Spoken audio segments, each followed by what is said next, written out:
In the 2020 Santa Fe, there are several features located within the gauge cluster right in front of you as you're driving. To be able to access these features, you'll use the menu button and this lever to toggle through each of the options. So you have several menus. First is the drive information, then guidance, safety information, and user settings. Within the drive information, you have your speedometer, your drive mode information.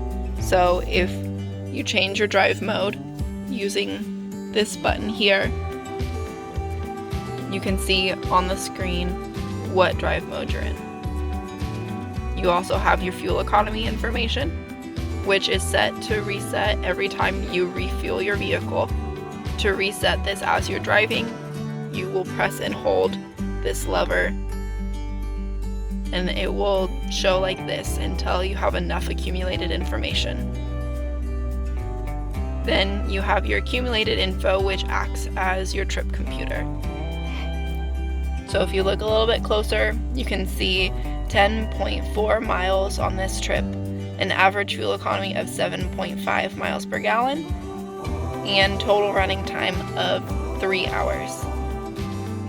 If you again press and hold this button in the center, everything resets to 0 and it will be accurate for your current drive. If you go down again, you have each individual drive information, and then back to your speedometer.